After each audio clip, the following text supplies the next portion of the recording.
Élus, écoutez ce message.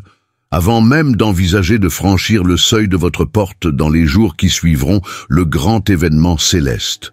Un avertissement urgent nous parvient des niveaux spirituels supérieurs pour les 22, 23 et 24 septembre 2025. Pas un seul mot de ce message ne doit être ignoré. Les conséquences de la récente éclipse solaire et de la nouvelle lune ont atteint leur apogée, et le flux énergétique à venir n'est pas une douce marée, mais un tsunami spirituel. Ce n'est ni un enseignement ni une métaphore, c'est une réalité qui s'abattra sur tout le monde. Mais vous, âmes éveillées et sensibles, gardiens de la grille de lumière, vous en ferez l'expérience avec une telle force qu'elle pourra soit vous écraser, soit vous élever à un nouveau niveau de maturité spirituelle. Votre choix déterminera l'issue, mais il exige que vous suiviez scrupuleusement les instructions. Ces 72 heures ne sont pas un emprisonnement entre quatre murs, mais un séjour dans un temple sacré, une demeure alchimique où votre ADN lui-même est reprogrammé. Ces jours-ci, la maison n'est pas une prison, mais un laboratoire de lumière divine. Rester à l'intérieur n'est pas une manifestation de peur, mais la plus grande sagesse et un acte de profonde autodéfense spirituelle. L'énergie de l'éclipse n'a pas simplement caché le soleil, elle a brisé l'ancienne matrice tridimensionnelle. Ce fut une réinitialisation cosmique, une intervention d'en haut qui a arraché de nous les programmes de peur, de division et de pauvreté. La nouvelle lune a semé les graines de la conscience cristalline, posé les bases de la fréquence de la nouvelle Terre. Mais c'est précisément maintenant, entre le 22 et le 24 septembre, que le monde entre dans une phase critique, une zone de décharge énergétique. Imaginez une explosion puissante dans l'espace, un flash lumineux. C'était une éclipse et l'onde de choc n'atteint la Terre qu'aujourd'hui. Elle apporte de nouveaux codes, les plans divins de l'évolution future de l'humanité. Mais en même temps, elle soulève une gigantesque couche de poussière et de débris énergétiques. Tout remonte à la surface dans le champ collectif, la douleur oubliée des générations, le poids karmique, les traumatismes figés depuis des siècles. L'atmosphère s'imprègne d'un smog psychique. Pour les personnes spirituellement endormies, cela se manifestera par des crises de panique, des accès de colère, un comportement chaotique. Ils ne comprendront pas la source de la pression et la rejetteront vers l'extérieur. Les rues, les magasins, les lieux de travail, tout cela se transformera en zone de tempêtes énergétiques, en tourbillons d'ombres étrangères. Pour vous, les éveillés qui possédez un champ plus sensible, chaque minute passée dans de tels endroits deviendra une épreuve. Votre aura est plus perméable, car c'est à travers elle que vous recevez la guidance supérieure et que vous ancrez la lumière. Mais cela vous rend vulnérables en ce moment. Sortir ces jours-ci, c'est entrer dans une tempête psychique sans protection. C'est une invitation aux attaques énergétiques, à la confusion, à la perte de l'équilibre intérieur. Votre tâche n'est pas de vous précipiter dans le chaos, mais de conserver votre propre lumière, de préserver votre centre intérieur et de devenir un phare solidement ancré dans votre lieu de puissance. Le phare aide les navires, non pas parce qu'il navigue avec eux dans la tempête, mais parce qu'il se tient fermement sur le rivage. La première et principale raison de rester chez soi est de préserver sa souveraineté énergétique. C'est votre droit divin de gérer votre espace intérieur et votre connexion avec la source. Après l'éclipse, votre aura subit un profond renouvellement. Elle devient plus lumineuse, plus cristalline, elle s'élargit. Mais au moment du renouvellement, elle est fragile, comme un organisme après une opération complexe. Sortir maintenant, c'est comme se rendre dans un marché bruyant après une opération chirurgicale. Le champ collectif est rempli de peur, de désespoir, de colère cachée, et toutes ces projections des gens peuvent s'accrocher à votre champ comme des fils invisibles. La douleur des autres deviendra votre fatigue. Les inquiétudes des autres deviendront votre mal de tête. La maison, en revanche, est un sanctuaire dans lequel vous décidez vous-même de ce qui est autorisé à entrer. Ici, vous pouvez purifier l'espace avec de la fumée de sauge ou le son de bols chantants, remplir l'air de mantras et de musique à haute vibration. La deuxième raison importante est l'intégration cellulaire profonde et l'activation de l'ADN. Les codes lumineux de l'éclipse ne sont pas une image poétique, mais une véritable information énergétique. Elles réveillent ce qu'on appelle l'ADN dormant, celui qui conserve la mémoire de votre origine stellaire, vos capacités latentes et le potentiel de votre nature divine. Ce processus se déroule au niveau cellulaire. Les cellules se remplissent de lumière, vibrent plus rapidement. Les cristaux de la glande pinéale s'activent, restructurant tout votre système biologique. D'où ces sensations étranges, picotements dans le corps, bourdonnements dans les oreilles, chaleur ou froid soudain, bouffées d'énergie ou de fatigue. Ce ne sont pas des coïncidences, mais des signes de restructuration. Mais pour que ce processus se déroule harmonieusement, le corps a besoin de calme, d'eau, d'aliments légers et de repos. Si vous vous exposez à un environnement stressant, bruyant et agressif, votre intégration sera perturbée. Au lieu de voir le papillon s'envoler, vous risquez de déchirer le cocon trop tôt. La troisième raison est la réception des messages divins et des conseils subtils. Le voile entre les mondes n'a jamais été aussi transparent qu'au cours de ces 3 jours. Vos anges, vos guides, votre moi supérieur et même vos familles stellaires attendent cette occasion pour vous transmettre tout un ensemble de connaissances. Il ne s'agit pas de sensations vagues, mais de codes d'informations clairs, de feuilles de route pour votre future mission. Mais vous ne pouvez les entendre que dans le silence. Le monde extérieur est actuellement un stade bruyant où il est impossible de couvrir les craintes de millions de personnes. La maison devient alors une antenne réceptrice, un canal pur. Ici, vous pouvez méditer, tenir un journal, poser des questions et obtenir des réponses. Elles ne viendront pas toujours sous forme de mots. Cela peut être une image, une idée soudaine, un sentiment, un rêve étrange. Mais tout cela sont des messages directs. Si un sentiment lourd monte en vous, ne le réprimez pas. Reconnaissez-le, ressentez-le et laissez-le partir en comprenant que vous purifiez ainsi votre propre ligne temporelle pour toujours. Ne prenez pas sur vous des croix qui ne vous appartiennent pas. Ce n'est ni de l'aide, ni un véritable service. C'est une dépendance spirituelle qui ne profite à personne. Le plus grand service que vous puissiez rendre au monde actuellement est de devenir un pur conducteur de lumière. Pour cela, vous devez renoncer à tout lien avec des énergies qui ne correspondent pas à votre vérité supérieure.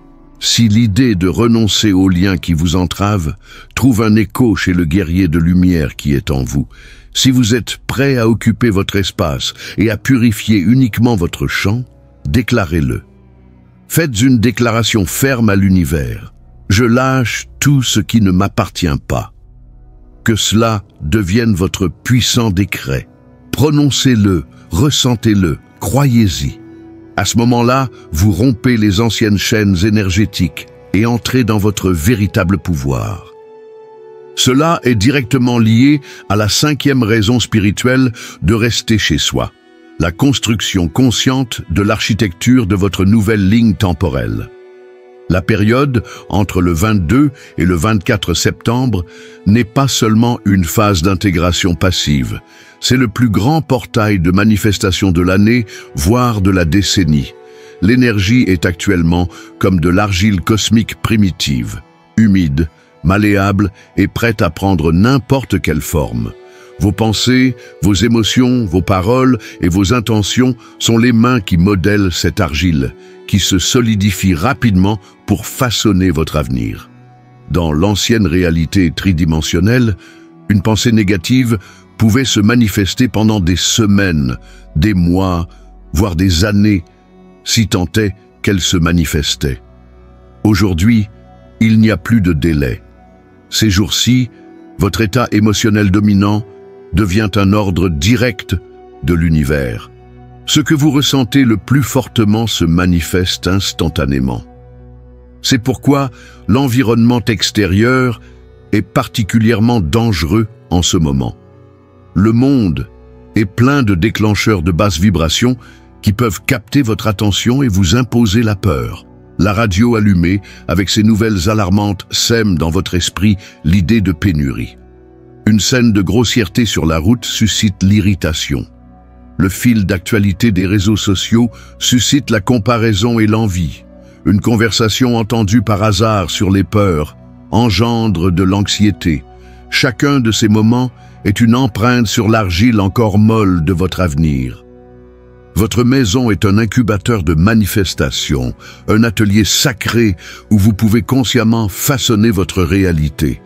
Il ne s'agit pas de fuir les problèmes ou de se détourner du monde, mais de comprendre qu'on ne peut pas construire un monde de paix à partir du chaos. Il est impossible de créer l'abondance en ressentant un manque constant. Il faut d'abord devenir soi-même l'incarnation de la vie que l'on souhaite vivre. Ces 72 heures sont précisément là pour cela. Éteignez les informations, quittez les réseaux sociaux, cessez d'alimenter la matrice de la peur.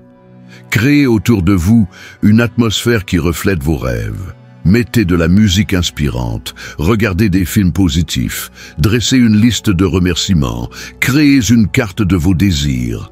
Écrivez votre journée idéale comme si elle s'était déjà produite. Fermez les yeux et sentez que vos rêves sont déjà réalisés. Une santé solide, une vie remplie de joie, un amour profond. Laissez ce sentiment vous imprégner. Chaque pensée est une brique, chaque sentiment est un mortier. Créez un palais pour votre âme, pas une prison de peur. La 6e raison spirituelle de rester dans la solitude est liée au réajustement et à la protection de vos sens physiques et subtils. Les âmes éveillées ne possèdent pas seulement les 5 organes de perception habituels. Votre être est un instrument raffiné, capable de ressentir les énergies subtiles de l'univers. La clairvoyance, la clairaudience, la claircognition et la claircognition sont activées avec une force sans précédent grâce au code de l'éclipse, qui influence les glandes pinéales et hypophysaires, centres biologiques de vos capacités psychiques. Mais ces jours-ci, vos sens sont comme les yeux d'un bébé qui voit la lumière pour la première fois. Ils sont ouverts et sans défense. Sortir dans des lieux publics, c'est comme se retrouver dans un tourbillon de peur, de pensées et d'émotions étrangères. Vous pouvez ressentir non seulement le bruit physique, mais aussi le bruit énergétique, les inquiétudes cachées de ceux qui vous entourent, le bourdonnement électrique du réseau, voire les murmures des esprits errants, soulevés par une poussée d'énergie. Vous pouvez ressentir les traces émotionnelles laissées par les autres, ou voir des ruptures dans l'aura des gens, sans être prêt à un tel spectacle. Cela peut provoquer des vertiges, des nausées, de la peur ou de l'épuisement. Votre maison est un terrain d'entraînement, un espace sûr où vous apprenez à distinguer vos sensations de celles des autres. Essayez de ressentir en silence l'énergie d'une plante, la vibration d'un cristal ou l'état émotionnel d'un être cher à distance. Vous acquérez ainsi le contrôle de vos dons et apprendrez à gérer vos canaux de perception en les ouvrant et en les fermant à votre guise. La 7e raison, la plus sacrée, de s'isoler est de devenir témoin de sa véritable naissance et d'ancrer la fréquence de la nouvelle Terre. Le monde extérieur cesse d'être votre terrain de jeu. Les anciennes structures et les anciens systèmes s'effondrent et vous ne résonnez plus avec leurs vibrations. Dans le calme de ton refuge, tu commenceras à voir tout ce qui t'est familier disparaître petit à petit. Les souvenirs qui semblaient être le fondement de ta personnalité peuvent soudainement te paraître lointains, comme des scènes d'un film sur quelqu'un d'autre. La force émotionnelle des anciennes blessures s'estompera, ne laissant place qu'à une observation sereine. Les objectifs et les désirs qui vous motivaient auparavant peuvent vous sembler vides et dénués de sens. Il peut arriver que vous vous regardiez dans le miroir et que, l'espace d'un instant, vous ne reconnaissiez pas votre reflet, non pas à cause d'une perte de mémoire, mais parce que vous réalisez que ce visage n'est qu'un masque porté par votre âme éternelle. N'ayez pas peur, c'est précisément ce à quoi vous aspiriez, c'est une libération. Ces jours-ci, vous devez être pleinement présent. Jusqu'à la fin du mois de septembre, tant que les énergies sont encore en mouvement, il est important de rester concentré sur votre processus intérieur. L'ancien ego ne se rendra pas sans lutter. Il fera remonter vos peurs profondes, vous rappellera vos échecs, créera des illusions d'angoisse concernant l'avenir, l'argent ou les relations. Tout cela n'est qu'une tentative pour vous ramener à vos vibrations habituelles, plus basses. Mais votre tâche n'est pas de vous battre. Votre force réside dans le fait d'être un témoin calme et aimant de ce qui se passe. Observez vos pensées et vos émotions comme des nuages dans le ciel. Ne vous impliquez pas et ne les croyez pas. Chaque fois que vous ne nourrissez pas l'ancienne histoire que vous vous racontez, vous rompez les liens qui retenaient votre fausse personnalité. Vous privez ainsi le parasite de votre identité de sa nourriture. Et de ce silence naît votre véritable essence rayonnante, une présence pure, la paix, l'amour et un potentiel infini. Ces 72 heures sont une occasion de participer consciemment au processus sacré de destruction de l'ancien et de naissance du nouveau. Vous vous débarrassez de la peau étroite qui ne convient plus au grand être que vous êtes. Le monde extérieur, qui exige de jouer des rôles, ne fait que renforcer l'image fausse. En quittant la scène, vous laissez votre vraie nature se révéler. C'est le chemin qui mène de la personnalité à la présence, et il n'est possible que dans le temple de la solitude. À mesure que les constructions internes se dissolvent, la perception du monde extérieur, y compris l'espace et le temps eux-mêmes, changera. Vous pouvez ressentir la fluidité du temps et des dimensions. Ce que l'on appelait le temps linéaire est une illusion. Les énergies de l'éclipse ont détruit l'ancien ordre. Vous pouvez sentir l'heure passer en quelques minutes de méditation, ou, au contraire, quelques minutes vous sembler une éternité. Parfois, vous perdrez la notion du temps, signe que votre conscience a fonctionné à des niveaux plus élevés. N'ayez pas peur. C'est une réinitialisation de l'âme à la véritable nature de la réalité. La frontière ténue entre les mondes devient encore plus fine. Vous pouvez voir des motifs de lumière scintillant du coin de l'œil, ou des ombres sans source, entendre de la musique sans source visible, ou des voix étouffées. Ce sont vos capacités à voir et à entendre plus que ce que permet le monde habituel qui s'éveille. Il y a des moments où vous revivez en quelque sorte le passé, mais avec la possibilité de changer votre réaction, de pardonner ou de dire ce que vous n'avez pas dit. Ce n'est pas un jeu de l'imagination, mais un véritable travail sur les lignes temporelles. Parfois, vous pouvez avoir des prémonitions claires sur l'avenir. N'en ayez pas peur, ce sont des repères. Pour explorer ces états en toute sécurité, restez ancré, sentez le sol sous vos pieds. Tenez une pierre protectrice comme l'hématite. Concentrez-vous sur votre respiration.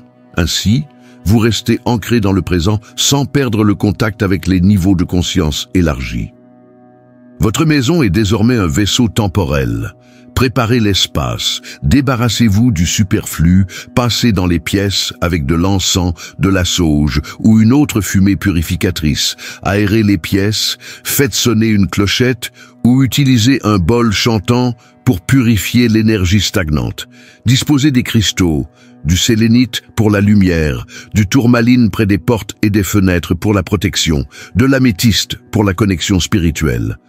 Faites jouer une musique légère et aiguë ou des sons naturels. Remplissez l'air d'arômes, d'huiles essentielles. Allumez des bougies. Faites de votre maison un temple de paix.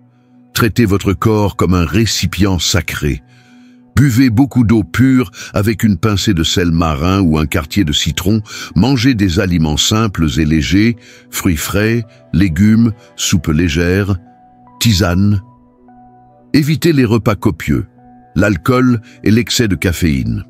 Écoutez votre corps. Si vous vous sentez fatigué, reposez-vous et dormez. C'est pendant le sommeil que s'opère la majeure partie de l'intégration. Pratiquez le silence et la contemplation. Méditez ou asseyez-vous simplement tranquillement en regardant la flamme d'une bougie ou en écoutant votre respiration. C'est dans ces moments-là que la voix de l'âme se fait entendre. Gardez un carnet à portée de main pour noter vos pensées et vos images, même si elles semblent aléatoires. Votre intuition et votre créativité sont particulièrement fortes en ce moment. Dessinez, chantez, dansez, écrivez des poèmes. Grâce à la créativité, vous ancrez de nouvelles énergies dans le monde. Lorsque d'anciens sentiments remontent à la surface, tristesse, colère, peur, laissez-les s'exprimer. Pleure, frappe ton oreiller ou sors te promener pour évacuer la tension. C'est une purification, ne te juge pas. Après t'être libéré, prends soin de toi. Un bain chaud, une couverture douillette, des mots gentils à toi-même. Cette combinaison de force et de douceur est une alchimie qui transforme l'ancien en or de ta vraie nature. Si ces mots ont résonné profondément en vous, reconnaissez-le. Vous êtes le créateur d'un nouveau monde. Vous n'attendez pas de changement extérieur. Vous devenez vous-même le changement. Dans les moments de doute ou d'ennui, rappelez-vous que ce ne sont que des tentatives de l'ancien programme pour vous retenir.